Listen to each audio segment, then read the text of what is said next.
Ang ano lang ang pangit lang talaga dito mga kotsero, talagang ginagawa nila ng paraan para makabalik sila sa poder ng kapangyarihan. And one of the ways that they want to do it is to destabilize. Distab yung gusto nila mangyari. At ang nakakalungkot dito, mukhang meron silang kakampi na malapit kay PBBM. Malapit na sobrang malapit, in fact, na isang pamilya sila. Oo. Nagulat ako nung nabasa ko to. Hindi ko in-expect. Papakita ko sa inyo. Ang sabi kasi ni Sara Duterte, ito. Ang kaibigan ko talaga si Senator Amy Marcos. Kilala niya ako since 2012. Okay, kung kayo po ay nasa US, UK, Canada, Italy, France, Spain, Ireland, and Belgium, may pwede na kayo magpadala ng inyong mga remittances sa Pilipinas gamit po ang Sendwave. Ang gagawin nyo lang ay download ng Sendwave app, gumawa kayo ng account, lagay nyo ba ang account details nyo, at pwede na kayo magpadala sa GCash, Cash Pickup, at iba't ibang mga bangko sa Pilipinas. At pag ginamit nyo pa ang promo code na Coach Jarrett, ayan. Ay makakakuha kayo ng karagdagan $20 free credit. Ayan, pwede nyo ipadala yan sa mga mahal sa buhay. Kaya mga kotsero, gamitan na si Sendwave for all of your remittance needs. Key. Yan. Ngayon mga kotsero, I'll pick up from here. Bakit? May babalikan tayong issue. Naalala nyo yung issue ng Duran-Duran? Sabog na sabog. Oo, yung Duran-Duran concert. Or private concert. Yan. Sabi, naglabas kasi ng itong si Sas, si Alan Troy, naglabas ng picture kung saan it's a snapshot, mabilis ang kuha lang ng Duran-Duran. Inileak, quote-unquote, inileak niya na meron nga doong private concert, no? Na galing sa pera ng bayan daw ang ipinang party ni PBBM sa kanyang 67th birthday. At dahil dyan, mga kotsero, si Cesar Chavez ng PCO wrote actually it's a masterclass in addressing fake news. Sabi niya, after a tiring day filled with engagements, he attended a party thrown by his old friends at a hotel in Pasay, and to his surprise and appreciation, music was provided by Duran Duran. Ayun. So, yan. Medyo pahiya si Sas dito. Pahiya si Sas dito. Ba't siya napahiya? Kasi, mga kaibigan naman daw pala. Mga kaibigan naman daw pala ang nagbayad. Pero magtataka ka. Kasi hindi lang yun ang nalik. Isa rin sa mga na-leak ay yung invitation para sa mga VIPs. Sino lang ba makakakuha niyan? Invitation. Di yung mga VIP na in-invite. Di ba? And mga kotsero, yung mga VIP na in-invite, hindi naman siguro sila balahura. Para, they know how to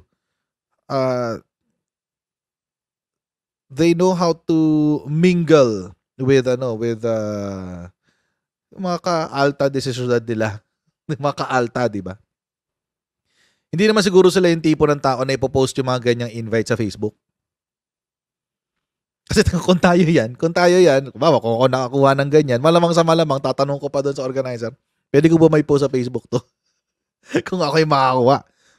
Pero syempre, sila, wala nang ganun-ganon. Wala nang ganun-ganon. Dito pa lang, mababasa mo na it's a private event. Cozy and private. Dyan pa lang, mababasa mo na yan. Bawal ang phones. Bakit? Nag-provide kami ng photographer for you. Hindi nyo kailangan. Ang subtext niyan, mga kotsero, is walang ibang makakakuha ng picture. It's really intimate and really private. That's the point of everything. Hindi lang yan ang nag-leak. Ito pa ang nag-leak. Yan, kay Malutikia. Ayan, yan. Yan, invitation naman. Actually, parang hindi siya invitation. Para siyang, alam niyo yung mga sinasabit sa sa giveaway? Kasi wala naman siguro invitation na merong punchers. Pero authentic to mga kotsero kasi may puncher, may butas sa gilid. May butas sa gilid. So authentic yan. Authentic yan. Oh, yan, oh, yan. Yan. I don't think this is an invitation. Feeling ko, this is yung inilalagay doon sa mga giveaway. So yan. Nag-leak din to. Okay. Now comes the question. Sino yung nag-leak? Apparently, yung balita ni Bilyonaryo has provided us a clue. Hindi lang clue kung sino yung nag-leak nitong mga to. Hindi lang clue dyan. This is a possible clue kung sino si Puting Ahas. Dahil base dun sa article ni Bilyonaryo, parang may ganong anggulo. Anggulo lang naman. Hindi ko sinasabing siya yun, pero parang may ganong anggulo. Ito yung article. Hungry like the wolf, Aimee sabotages Bongbong party as Marcos sibling war intensifies. Sibling war intensifies? So, is the possibility na mga ang nagli-leak ng kung ano-ano si Senator Aimee Marcos? Yan ang tanong. I'm not saying that it is her. Hindi ko sinasabing siya ang puting ahas. Ang sinasabi ko lang, base dito sa article, parang merong ganong anggulo. May ganong anggulo lang. Hindi ko sinasabing siya. Pero basahin natin yung article para kayo ang humusga. Wag ako. Kasi pag ako, syempre, may sarili akong pananaw. Since President Bongbong Marcos took office 2 years ago, Senator Aimee Marcos has been on the hunt for ways to derail her brother's moment in the spotlight. And on Friday the 13th, she finally pounced.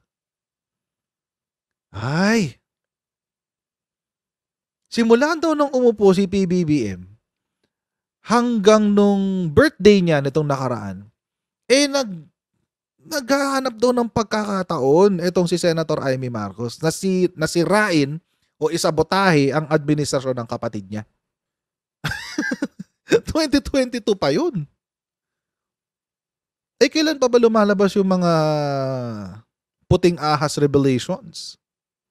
Sabi daw kasi, a babbler revealed that Aimee is the prime suspect behind the leak of Duran Duran's private concert at Bongbong's 67th birthday bash at the Manila Marriott. Notorious for stirring up drama, Aimee allegedly crashed the ultra-exclusive event, snapped a photo of the iconic 80s band performing and then made a swift exit. Alam niyo mga kotsero, this is plausible. Posible yan. Hindi ko sinasabing ginawa niya yan. Hindi ko rin sinasabing siya si puting ahas. Ulit-ulitin ko talaga yan. Pero merong indications. Yun lang ang sinasabi ko. May posibilidad. May posibilidad. Posible to mangyari. Napapasok lang siya tapos pictures alis na. Posible yan. Alam niyo kung bakit? Pamilya siya Sino nga harang sa kanya? I mean, seriously.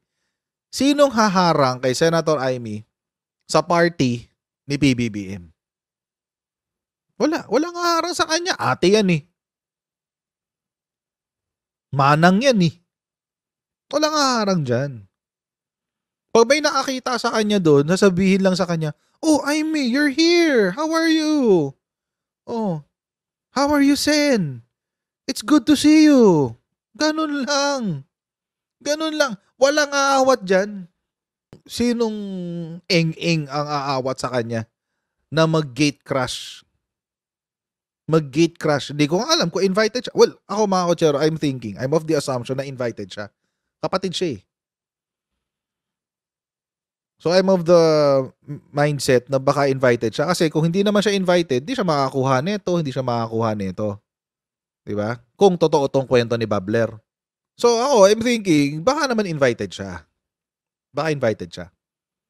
Pero, pumunta siya doon not to celebrate the birthday of her brother. Nagpunta siya doon para picturean yung event at i-leak. Not just to leak pictures sa press. No. Nileak niya sa mga vloggers. And not just vloggers. Vloggers who are outside of the Philippine jurisdiction. I-leak nyo doon sa mga wala sa Pilipinas. Matatapang yung mga yan. Wala sila sa Pilipinas eh. She's believed to have immediately sent the leaked pic to a vlogger linked to Duterte diehard supporters or Davao Death Squad. The PCO was forced to address the leak, stating that the president's old friends to the party and Bongbong was both surprised and appreciative that Duran Duran provided the entertainment. Pero ito na. Babbler insiders say this was not a shock. Oo. Hindi na ito nakakagulat na ginawa to ni Aimee. So mga kutsero, base doon sa article, again, I'm basing this on the article. Ang kumuha ng picture ay si Aimee, Senator Aimee. Ang kumuha ng picture si Senator Aimee. At pagkakuha niya ng picture, ipinadala niya agad ito sa isang vlogger na DDS. Alam naman na natin kung sino yun. Si Sas yun. Bibigyan ko kayo ng kwento. Kukwentuhan ko kayo ngayon. One time, in-invite ako ng isa sa mga DDS. Okay pa nun. Hindi pa, wala pang war between DDS and admin. Okay pa nun. Invite ako sa bahay nila sa San Juan. Punta naman ako, syempre. Punta ako dun. Konting salo-salo, ganyan. Then all of a sudden, dumating yung mga DDS vloggers. All of a sudden, dumating yung mga DDS vloggers tsaka vloggers. Datingan silang lahat. Dami nila. Dami. Dumating sila lahat. And then, nagkaroon sila ng dinner. Nagkaroon sila ng closed door dinner or meeting or what have you. As in closed door. Walang ibang pwedeng pumasok. Sila lang ang nag-usap. Kasama si Senator Aimee. That was, if I'm not mistaken, November or late 2022 or early 2023. Nagulat na lang ako kasi I was told, sabi sa akin, ini-invite ka ni Sen Aimee for dinner. Sabi ko, okay, sige. Punta ako. Pagpunta ko doon, out of the Colombo ako. Ang kinausap ni Senator Aimee, yung mga high-profile DDS vloggers and bloggers. Yun. Closed door yun. Walang ibang Sila lang nag-usap. Oo. Sila lang nag-usap. Hindi ko alam kung ano pinag-usapan nila. Pero ako sabi ko, okay, sige. Baka sa ibang panahon na lang ako kakausapin kasi baka mas importante yung mga DDS eh. Okay lang, walang problema. But that was I think if I'm not mistaken, yun na yung meron pa pala ako isa pang invite. In-invite ako sa Senate. But that's about, yun na yung huli, yung sa Senate. So, nagulat ako. Sabi ko, bakit? Anong meron? Naghahanda na ba sila sa 2025? So, as early as then, alam ko na there's something up. Something's up. Oo. Pero hindi ko pinansin. Until such time na nagugulat na lang ako na noong 2023, nagkakaroon na ng mga bira-birayan itong mga DDS vloggers kay PBBM. All the while, I was thinking, iniisip ko, anong ginagawa ni Senator Aimee? Anong ginagawa ni Senator Aimee? Bakit hindi siya nagsasalita? Tinatawag na adik yung kapatid niya, hindi niya pinagtatanggol, wala siyang sinasabi. Tapos, kung ano-ano yung pinagsasasabi niya. Diba? Kampi siya ng kampi kay Digonggong. And then, nagulat na, all of a sudden, I think the last straw, again, for me, doon sa, ang last straw sa akin was yung sa Maisog, yung kauna-unang Maisog event, na nandun si Senator Amy, at tinawag na adik yung kapatid niya at hindi siya nag-react. Para sa akin, personally lang I can only speak for myself. Pag winalanghya, ako lang ang pwedeng magwalanghya sa kapatid ko. Sakali. Ako lang ang pwedeng mang-insulto sa kapatid ko. Ako lang, walang iba. At hindi ko pa yun gagawin in public. Gagawin ko yun in private. In private ko gagawin yun.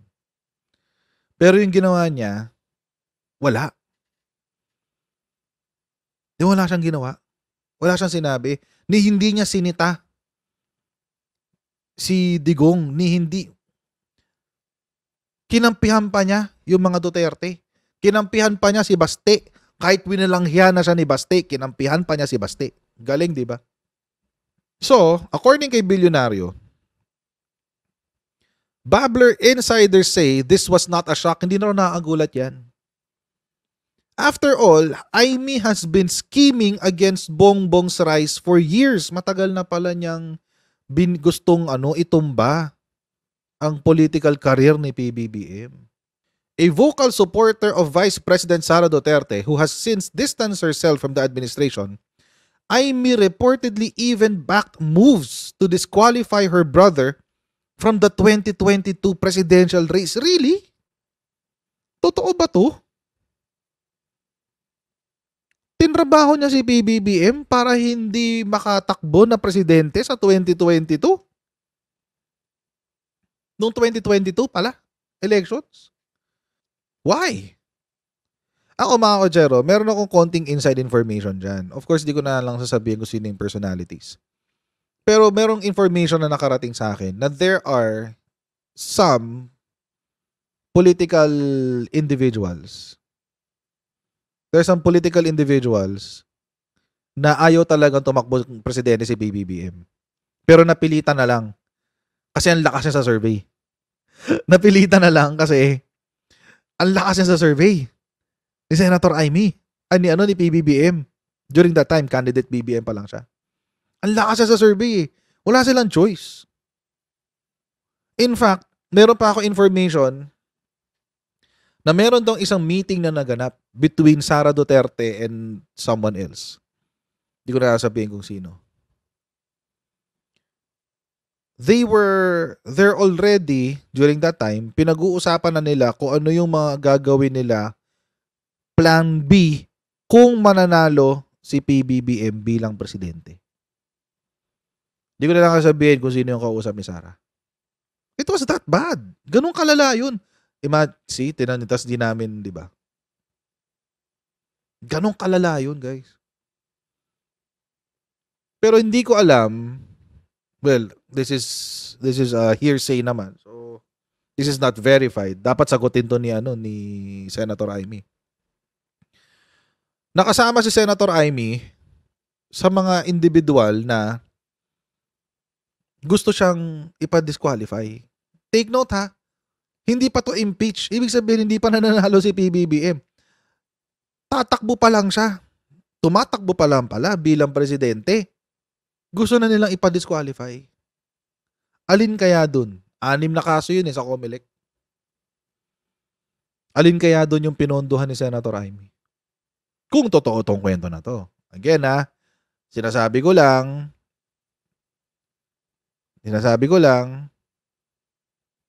ito ay hearsay. Hindi pa natin alam kung totoo to. Ibinalita lang ni Bilyonaryo. So magandang sagutin to ni Senator Amy. She allegedly had her own ambitions for the presidency, promising Duterte allies key cabinet positions if she succeeded. Okay. So pinapa-disqualify niya si PBBM para siya yung papalit. Nakakalungkot naman to. So, tinatrabaho niyang ma-disqualify si PBBM sa 2022 presidential elections para siya yung papalit.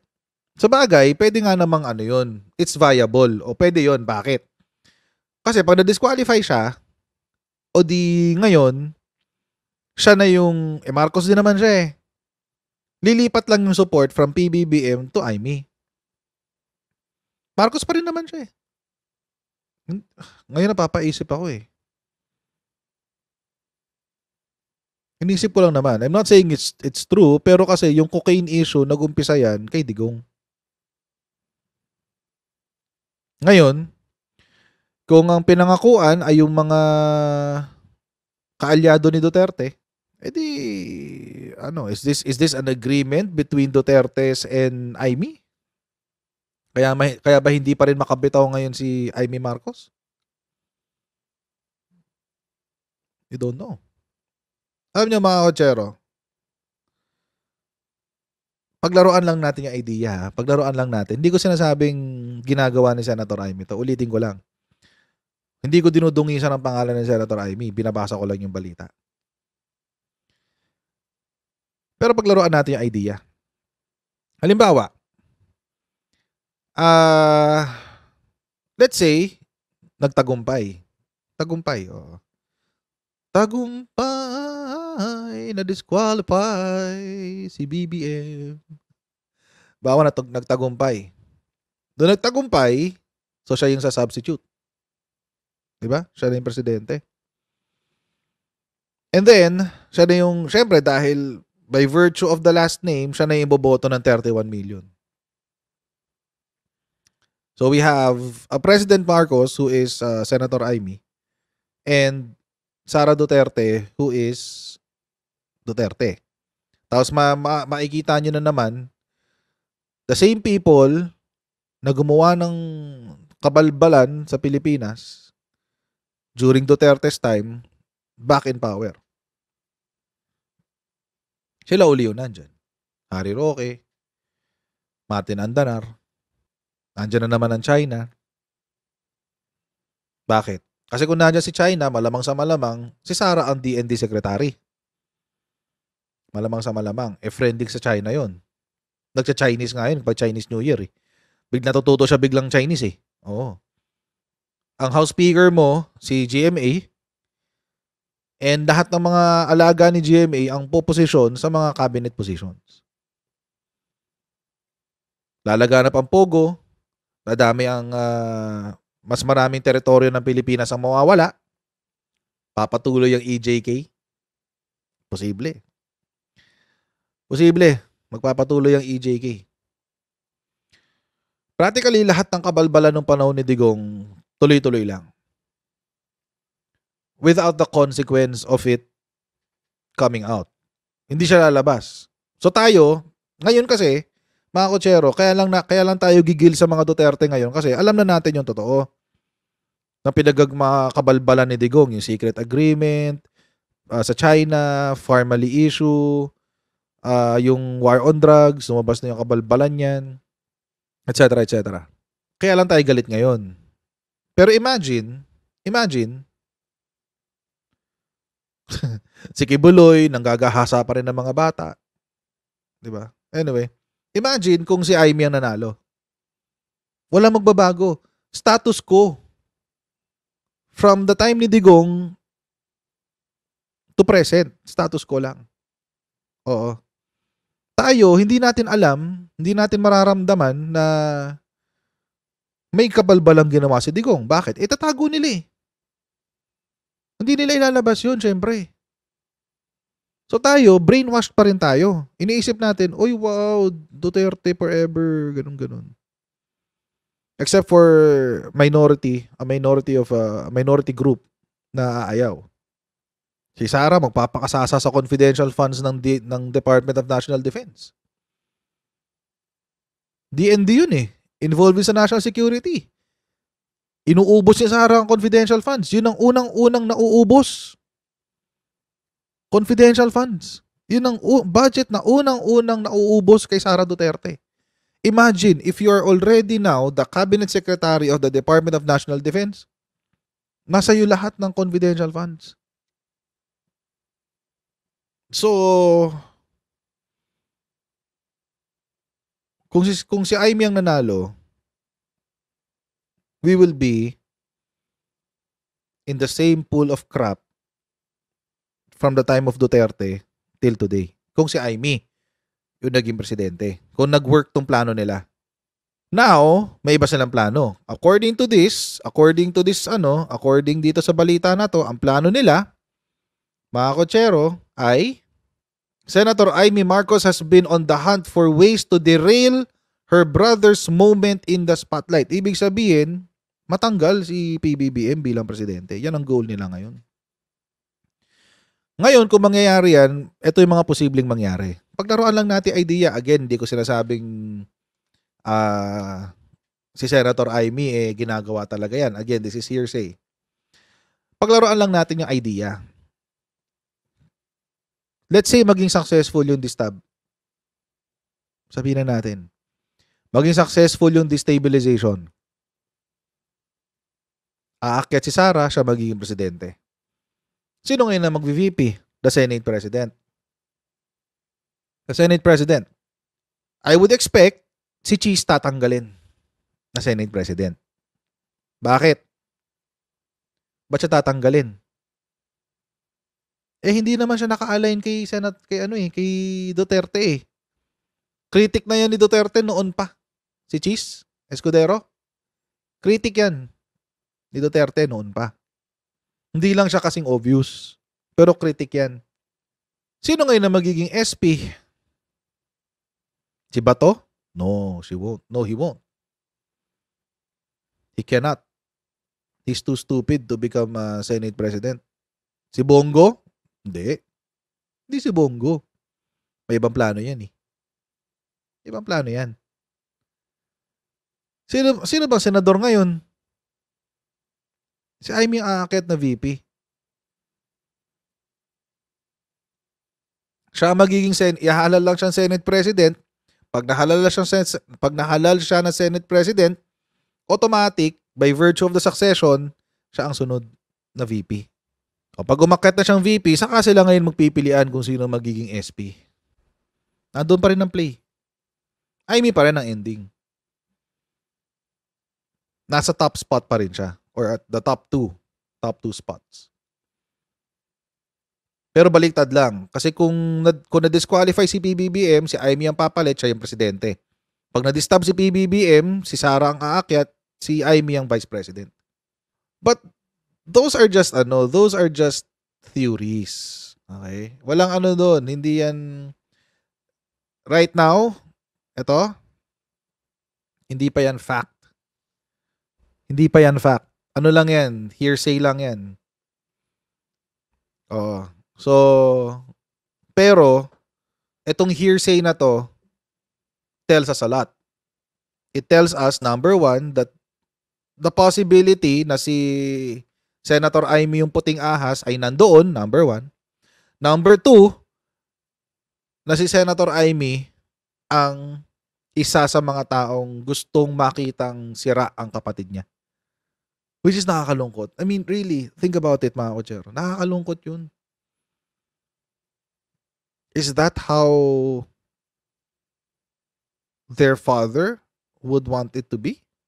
Is that how their father would want to see yung kanilang relationship bilang magkapatid? Nakakalungkot lang isipin na may ganung dynamic. Sa nila? Sa relasyon ni Senator Amy at ni PBBM. Kung totoo to again, I'm not saying totoo to, but the possibility is there. The possibility is 50-50. At syempre, hindi aamin si Senator Amy dito. Kung kahit mapatotoo o hindi siya aamin. Sino aamin dyan? You're actively participating in the destruction of your family member. Parang ang weird . Hindi yan maka-Pilipino, hindi ugali ng Pilipino yan . Pwede kasi na ang Pilipino mag-away-away yung magkakapamilya. Oo, nangyayari yan. It happened to me. It happened to a lot of people. Diba, nag-aaway-away magkakapatid, magtita, magpinsan. 'di ba? Magbalae, nag-aaway-away talaga 'yan, mag-asawa. It happens, walang problema do'n. Okey lang 'yun. Pero kung again, it's a big if, kung totoo ang balita ni bilyonaryo, gano'n kalala yung away? Gano'n kalala? Which also begs the question, away ba talaga? Away o ambisyon? Yun pa isa sa mga tanong. Baka ambisyon. Although sinabi naman sa article, ambisyosa daw talaga si Imee. May ambisyon daw talaga siya maging presidente. Sa sobrang ambisyon niya, sinabotahe niya yung kampanya ng kapatid niya. Si Senator Imee ba yung puting ahas? It's not definitive, hindi definitive, pero may indications. May indications according to the article. Again, hindi ko yung galing sa akin. Hindi ko po intensyon na siraan si Senator Imee. Yan ho ay galing lang dito sa article ng bilyonaryo. Yan. So mga kotsero, maraming pong salamat sa inyong patuloy na pagsuporta sa ating channel. Huwag niyo pong kalimutan mag-like, mag-share at mag-subscribe sa Coach Jai YouTube channel. Pa-follow tayo sa ating Facebook page para lagi po updated sa mga ganap sa aking channel. And I'll see all of you in our next live stream. God bless you next time, guys. Bye!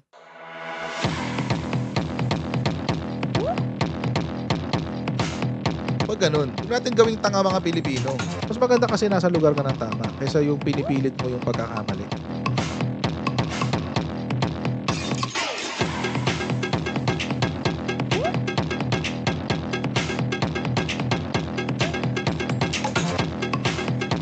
Are they willing to go that far? Hindi makakalimutan ng Pilipino yan hanggat di nasasagot niya. Sino ngayon nagsasabi ng totoo?